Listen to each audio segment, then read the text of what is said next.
Quick question. What happens when you take a bear and you take a donut and then you put it together? What do you get? You get a bear donut. And we are going to draw that today on Wonder Friends right now. Here we go! Wonder Friends, Wonder Friends, Wonder Friends. It's time for Wonder Friends Show! Yeah, all right!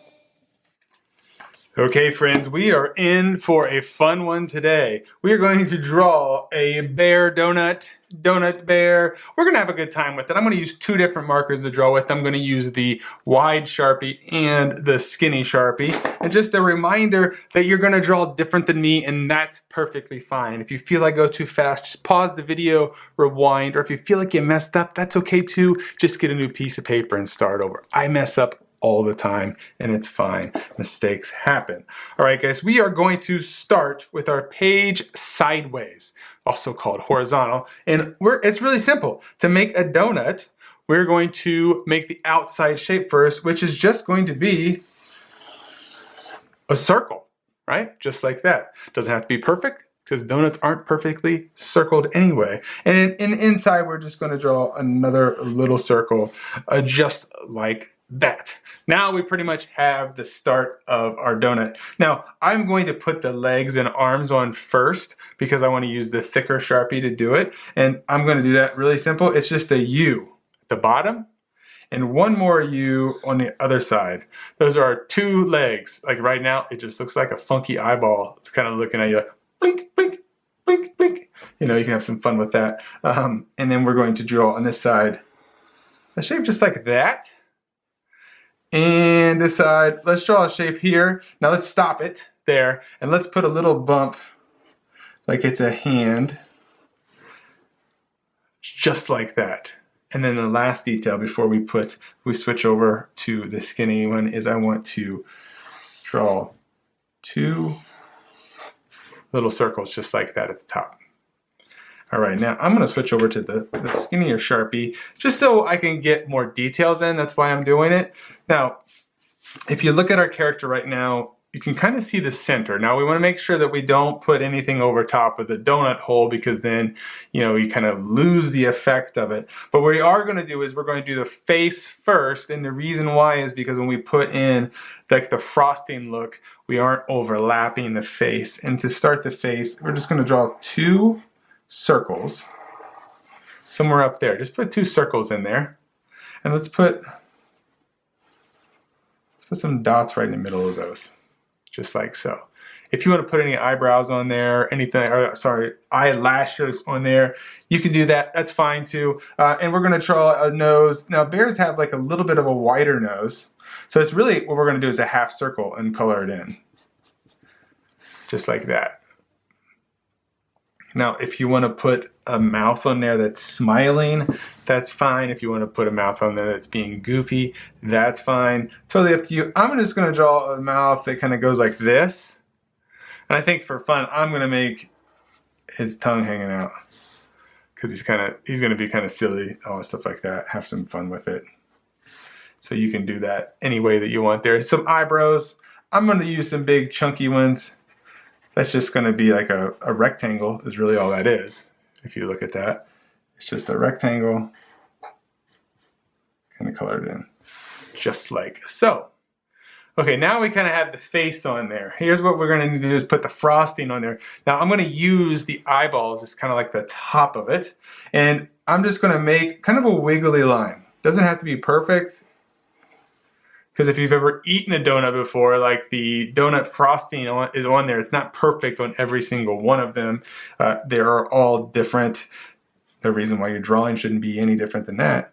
And then I like sprinkles in my donut, so let's put some sprinkles on here. You can put as many as you want. Maybe you like a different kind of donut. You can make your donut as different as you want too. Some squares just like that. Those are just kind of rectangles. This is how we're going to do it. I'm going to put a couple little notches on there. I'm going to put a little spot like right here to kind of show the bare hands, all that good stuff like that.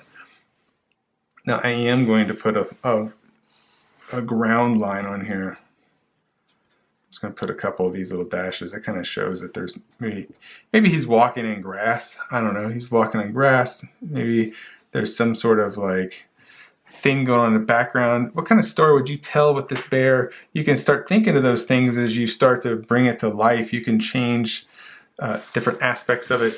You can add friends in the background. You can add elements around it to kind of show where he's at. All that stuff are the extra things that you can do when you start illustrating something, which is telling a story through pictures. But what I'm going to do for you is I'm going to color this guy. And if you want to, right now is a great time to pause it and go get any crayons and markers if you want to color along with me. If not, just pause the video. You can color it exactly like I do. At the end of this, just pause the video, color. If not, though, I'm going to fast forward it so you don't have to stand here and watch me color this. So I'm going to fast forward it for you right now.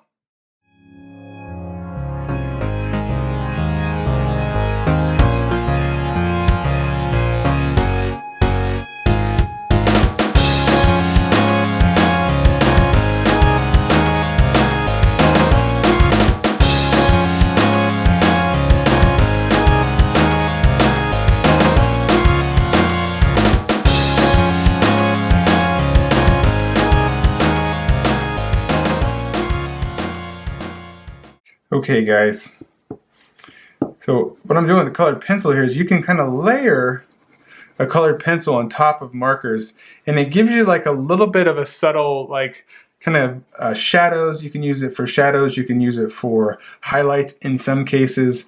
I used some of this like white marker or pencil here. White pencils really aren't that great for much.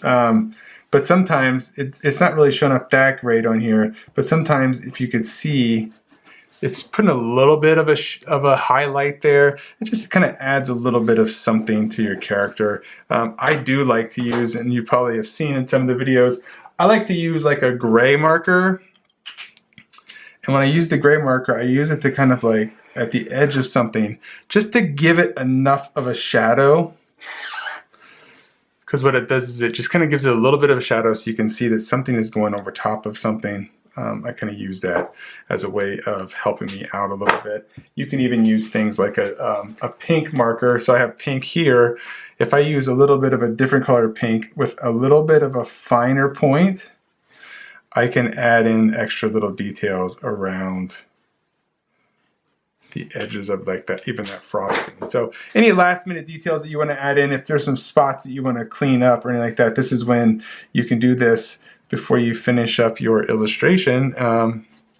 Have some fun with it and change any things that you want. Like that's the cool part about this stuff, is there's really no wrong answer. You're just following along with me, but that doesn't mean the way I do it is the exact right way to do it. It just happens to be the way that I do it. So you may have a different way of doing it, and that's what's the best part of all of this stuff, is that you have your own unique way of doing it. So last thing I need you to do is I need you to sign your name on it so everybody knows who made this awesome piece of art. I hope that drawing was fun and it was not unbearable. You get it? Unbearable? That's not a funny joke. But anyway, guys, imagination. That's what's important about this. When we take two things that don't exist, that do exist, two things that do exist, and we combine them together to make a new creature that's just using our imagination. There's so many things that you can look around and kind of imagine what they come to life. Look at your pencil. What would happen all of a sudden if your pencil came to life and flew around the room? What adventures would it go on? What stories could it tell? Those are all things that you can tap into each and every day. Use your imagination. The more that you use it, the more places it'll take you. You can use it in all kinds of ways, your imagination. Imagine a world with, let's say, science. There wasn't a person that used their imagination to create something. There's so many things that we wouldn't have right now. Imagine if people didn't sit around and imagine what it was like to go to the moon. All those things wouldn't happen if it wasn't for somebody's imagination. If you can imagine it, it is possible. It might take a little longer. It may take a lot of trying, but you can. So just work on your imagination. Practice using your imagination. Take two things that do exist, combine them together to make a new creature. Imagination is pretty cool. Flex your imagination. It's very important. All right, guys, until I see you, be the weird you want to see in the world. See ya. Hey Wonder Friends, I would love to see the art you create and feature it on one of my videos. With the help of an adult, take a photo of your finished art and post it on Instagram, Facebook, or Twitter. Don't forget to tag me so I can find it. Hey, are you looking for a signed copy of one of my books? Check out my website, wondervillestudios.com, for books, t-shirts, mugs, and more. I also do loads of school visits and would love to hear from you about scheduling a visit. Be sure to subscribe to my channel and check out all the other fun drawing lessons. Until I see you, be the weird you want to see in the world. See ya!